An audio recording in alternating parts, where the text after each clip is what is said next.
नमस्कार। औशध की श्रृंखला में आपका स्वागत है। और आज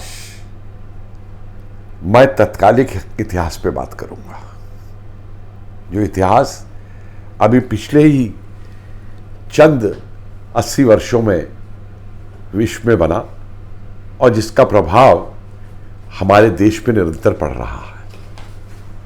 और मेरा आज का विषय है, किसने बनाया चीन को इतना शक्तिशाली? किसने बनाया चीन को इतना शक्तिशाली?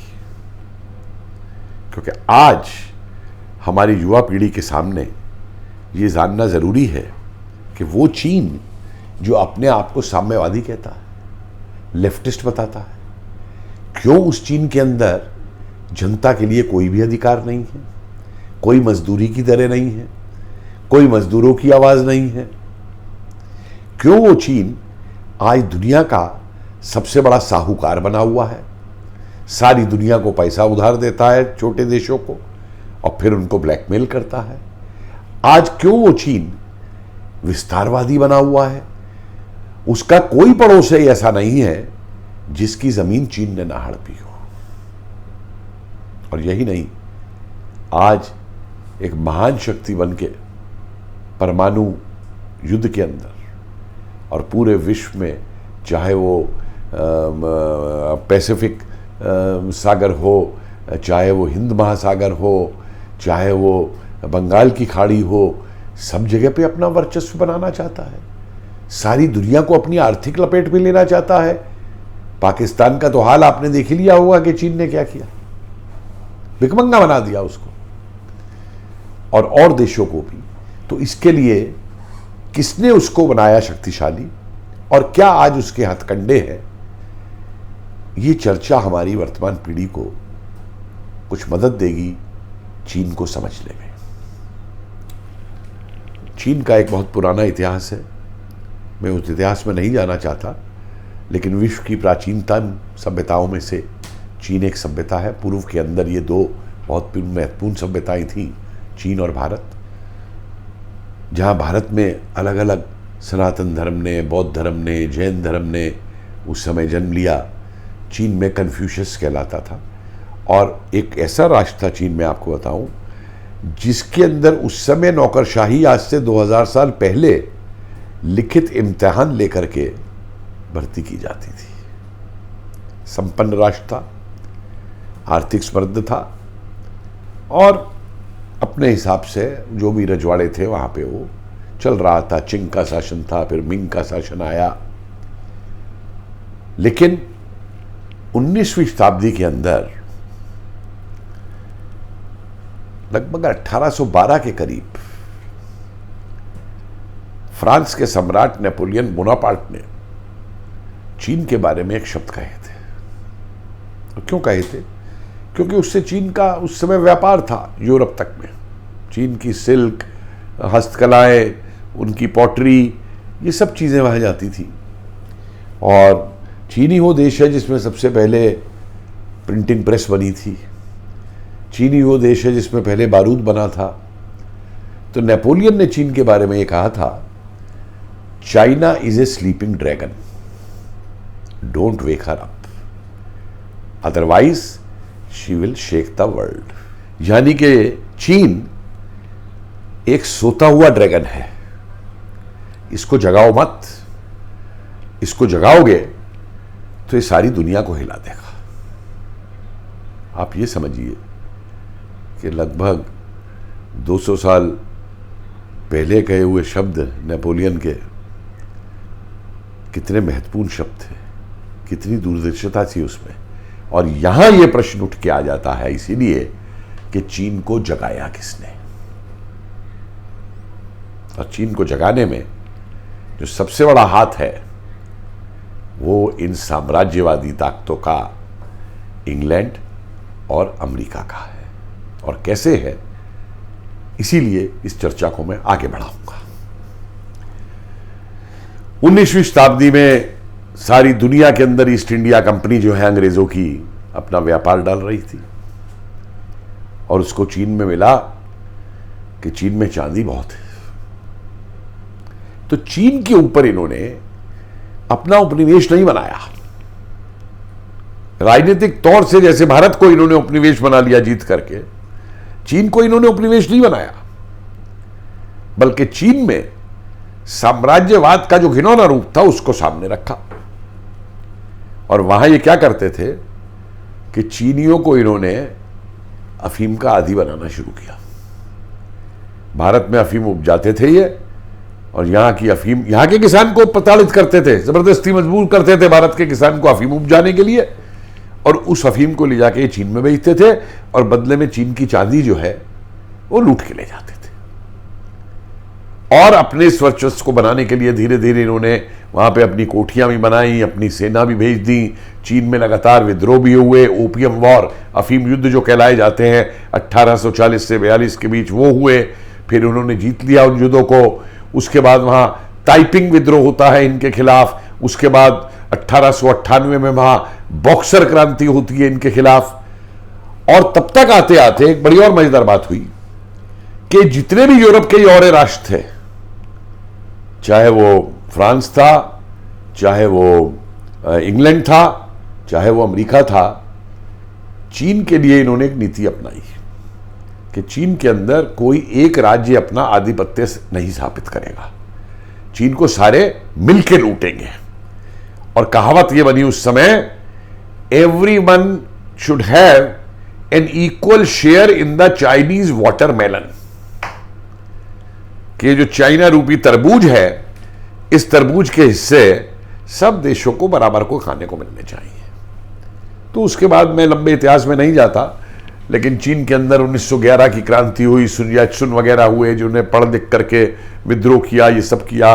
चांग काई शेक हुए वहां पे। फिर उसके बाद में रूसी क्रांति के बाद वहां मार्क्सिज्म का प्रभाव हुआ, माओ आए चाइना की कम्युनिस्ट बना करके, और 1949 के अंदर चीन में ये साम्यवादी सरकार की स्थापना हुई, जो आज वहां पे कम्युनिस्ट पार्टी ऑफ चाइना वहां पे राज करती है। इससे पहले चीन ने दोनों विश्व युद्धों के अंदर, जापान ने भी चीन पे आक्रमण किया, उस समय भी भुगता, और प्रथम विश्व युद्ध में भी ये हुआ, और कोरिया को लेके ये सब झमेले उस समय बने रहे। अब माओ ने आकर के क्या किया? माओ ये समझ गया था कि हमको सबसे पहले तो अपने भूमि को सुरक्षित करना है। तो पहला काम तो माओ ने यह किया कि सारे अपने पड़ोसियों की जो ज़मीनें हैं उनको हड़पना शुरू किया। तिब्बत आपके सामने है, जब तिब्बत पे चीन ने अपना अधिकार किया। इसी तरीके से आप देखेंगे जब वियतनाम का युद्ध हो रहा था और वियतनाम अमेरिका से लड़ रहा था, तो जब तक वियतनाम की अमेरिका से लड़ाई चलती रही, चीन ने वियतनाम का समर्थन किया। और जैसे ही अमेरिका वहां से गए, सबसे पहले चीन ने वियतनाम पे हमला बोल करके वियतनाम की ज़मीन कब्जा ली। इसी तरीके से मंगोलिया की ज़मीन कब्जाई, कंबोडिया की ज़मीन करवाई, कुछ बर्मा के ऊपरी हिस्सों की ज़मीन करवाई, और रूस तक से चीन का आज भी जो है सीमा को लेकर के विवाद मौजूद है।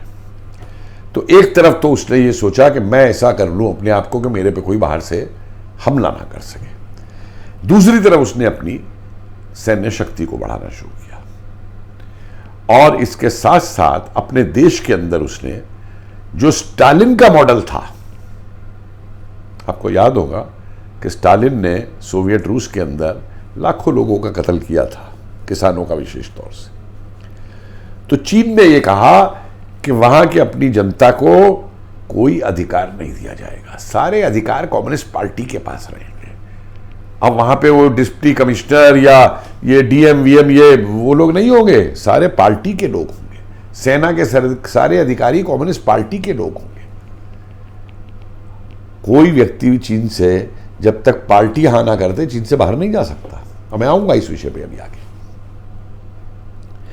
अब ऐसे समय में विश्व युद्ध के बाद में दुनिया दो धड़ों में बट गई थी, एक तरफ साम्यवादी और एक तरफ साम्राज्यवादी। एक धड़े को रूस चला रहा था, दूसरे धड़े को ये अमेरिका इंग्लैंड ये सब मिलकर चला रहे थे, जहां उन्होंने वो नाटो बनाया, सीटो बनाया, सेंटो बनाया। आपको शायद याद होगा कि नेताजी सुभाष चंद्र बोस ने युद्ध का अंत होने से पहले ही ये कह दिया था कि अब विश्व आगे दो धड़ों में बटेगा। जबकि उस समय रूस और ये मिलकर के लड़े थे नाजी जर्मनी के खिलाफ, और नेताजी ने उस समय ये कहा था कि अब हमें भारत की आज़ादी की मदद के लिए रूस की तरफ जाना होगा ये भी रूस हो। खैर आगे चले हम, तो ये रूस ने जो है दुनिया के अंदर क्रांतियां कराने की नीति अपनाई कि हर जगह कम्युनिस्ट पार्टियां बनाओ, उनको पैसा दो, उनको ये सिखाओ कि राष्ट्र नाम की कोई चीज नहीं होती, सर्वहारा का डिक्टेटरशिप स्थापित करनी है, जो कि मार्क्सिज्म के लेकर के आज भी सारी कम्युनिस्ट पार्टी दुनिया भर की जो है वो आपके जो प्रजातांत्रिक जो अधिकार है उनका इस्तेमाल केवल इसलिए करती हैं कि उनको दुनिया में सर्वहारा की डिक्टेटरशिप बनानी है, अधिनायकवाद बनाना है। खैर, लेकिन चीन ने यह देखा कि इस माध्यम से रूस सफल नहीं हो पा रहा दुनिया में क्रांति कराने के लिए। तो पहली चीज चीन को यह है कि मेरे को तो अपने को सैन्य रूप से सशक्त बनाना है कि मैं बहुत सशक्त बनूं। हालांकि रूस भी था, लेकिन यहां एक चीन ने चीज पकड़ी कि जब तक मैं आर्थिक रूप से समृद्ध नहीं होऊंगा तब तक मेरी सैन्य शक्ति किसी काम की नहीं है। और उसने अपने को आर्थिक रूप से समृद्ध करना शुरू किया, जिसमें सबसे बड़ी मदद आधुनिक समय में अमेरिका, इंग्लैंड और यूरोप के मल्टीनेशनल्स ने उसकी की। क्योंकि चीन में कोई कानून नहीं थे लेबर के लिए, श्रमिकों के लिए, उनकी तनख्वाह के लिए, वहां कोई स्ट्राइक नहीं होती, वहां कोई अपने अधिकार के लिए नहीं लड़ सकता। तो इन बड़े बड़े मल्टीनेशनल्स ने चीन की भूमि पर वो जाकर के अपनी बड़ी बड़ी कंपनियां वहां पर लगानी शुरू की, बड़े खुश कि हम चीन से मुनाफा कमा रहे हैं। दूसरी तरफ चीन ने क्या किया, सारी दुनिया में अपने विद्यार्थी भेजने शुरू कर दिए। अब ये जो पाश्चात्य देशों के विश्वविद्यालय थे, ये तो सब पैसे के चक्कर में पड़ गए थे ना, शिक्षा बेचने के चक्कर में।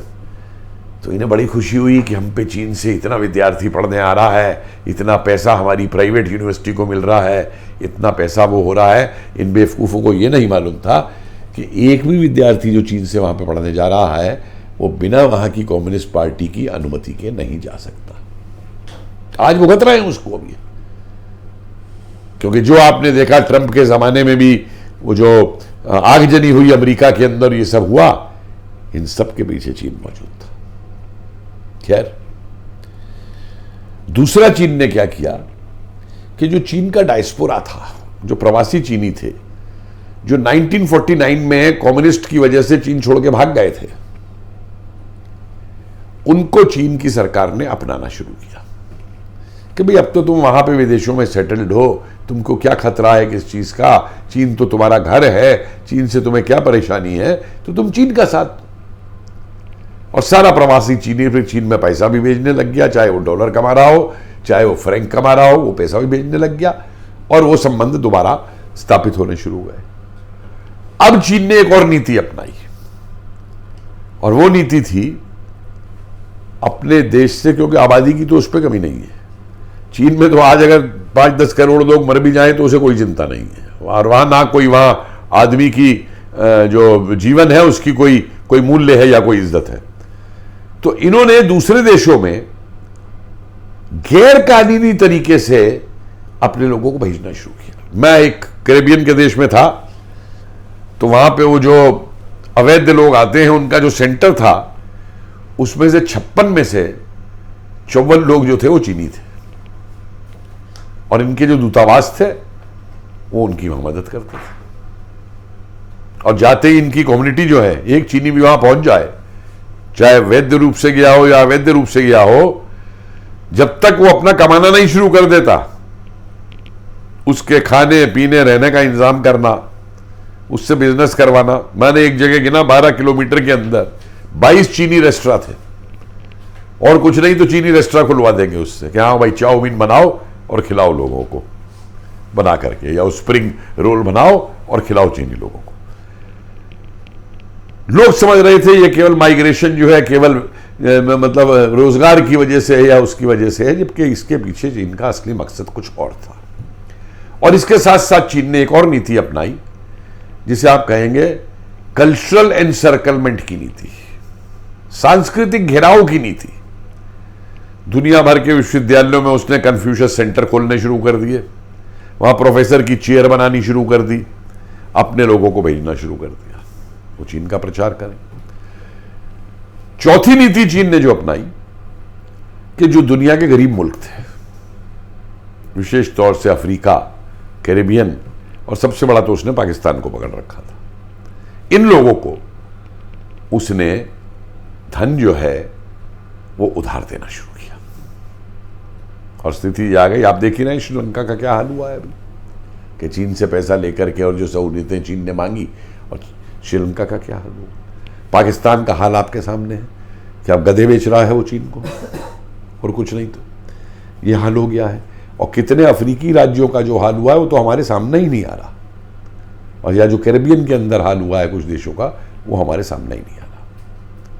तो ये चीन की जो विस्तारवादी नीतियां थी, लेकिन राजनीतिक तौर पे और कूटनीतिक तौर पे दुनिया में चीन को किसने मजबूत बनाया? चीन को कोई पूछता नहीं था 1949 में। उस समय तो सबको यही था कि ये रूस का साथी है, तो जितने ये पाश्चात्य के देश थे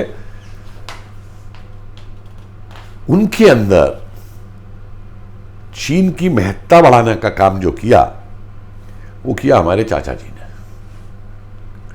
चाचा नेहरू जी ने।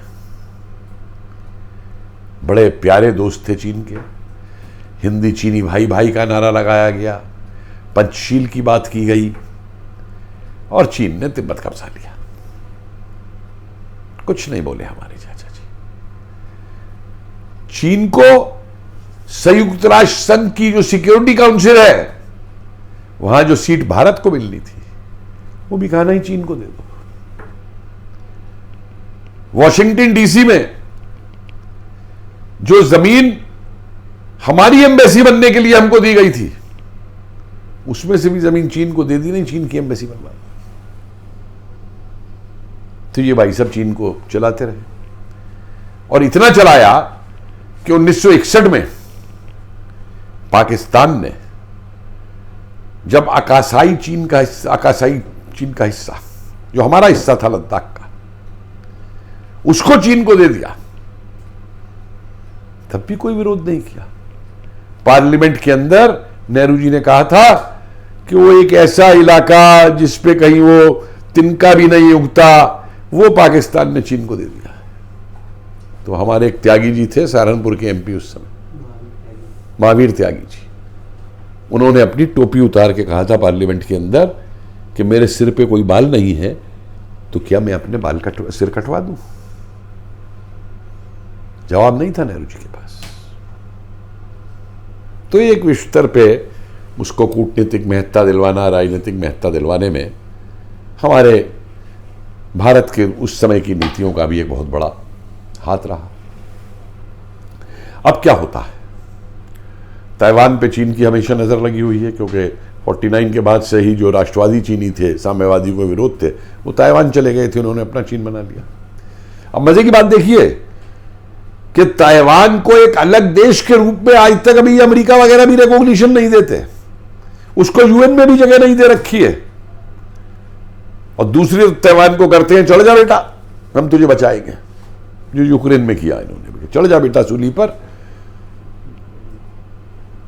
यह हाल इन्होंने किया। अब चीन ने क्या किया, इन सब नीतियों को देखने के बाद जब चीन आर्थिक रूप से सशक्त हो गया, चीन सैन्य रूप से सशक्त हो गया, उसके बावजूद भी एक झटका चीन को लगा, और वो झटका लगा आर्थिक तौर पे ट्रंप के जमाने में अमेरिका की तरफ से।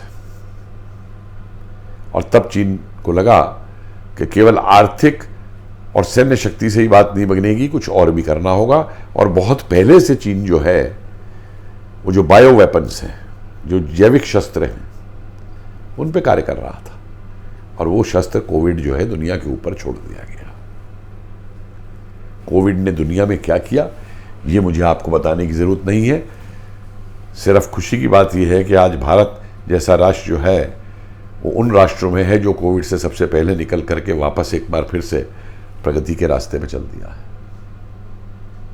मैंने तो उस समय एक कविता बनाई थी कि कोरोना के अब्बा ये तो बता कोरोना को तूने बनाया है क्यों, बना के ये जैविक हथियार तूने दुनिया के अंदर फैलाया है क्यों। खैर, अब इनको यूरोपीय देशों को तड़फन हुई, अब मल्टीनेशनल्स को भी लगा अरे हमने ये क्या जॉइंट खड़ा कर दिया, आज हमारी इकोनॉमी सारी चीन के ऊपर निर्भर हो गई है, हमारी अर्थव्यवस्थाएं। और आपको एक बड़े मजे की और बात बताऊं मैं, चीनी अपने देश में 3 तरीके का माल बनाते हैं। एक की क्वालिटी वो जो अपने घर में इस्तेमाल करने के लिए, दूसरे की क्वालिटी वो जो एशिया के देशों में बेचेंगे, और तीसरे की क्वालिटी वो जो रूस के अंदर बेचेंगे। और दुनिया भर में ऐसी ऐसी नकलें की हैं इन्होंने। मुझे याद है मैं इटली जा रहा था 1907 के करीब, तो किसी ने बड़ा खुश होकर कहा कि इटली में आजकल बहुत सारे चीनी टूरिस्ट आ रहे हैं। मैंने कहा भाई क्यों बेवकूफ बन रहे हो, एक भी टूरिस्ट चीन से बाहर बिना पार्टी की उसके नहीं जाता। ये टूरिस्ट नहीं है, ये सारे चीन के फैशन डिजाइनर है और दर्जी हैं, और ये तुम्हारे फैशन डिजाइन और ये सब कायल कर लेंगे।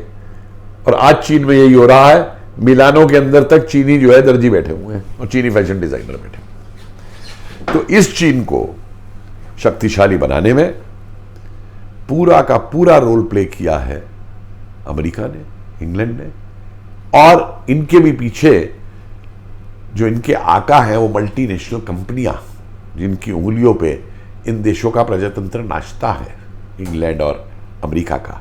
और आज उन्होंने दुनिया के अंदर उस ड्रैगन को जगा करके खड़ा कर दिया है जो इस दुनिया की शांति के लिए और विशेष तौर से हमारे देश भारत के लिए एक बहुत बड़ा खतरा बन के खड़ा है। वो अलग बात है कि आज भारत ने चीन को मुंह तोड़ जवाब दिया है, और मेरा भी यही कहना है चीन से कि दोबारा कभी गलवान ना करना, दोबारा हमारी तरफ आंखें नहीं उठाना, नहीं अब की बार तुम्हारी जो सीमाएं हैं वो तिब्बत से वापस पीछे धकेल करके आएंगे। नमस्कार, धन्यवाद।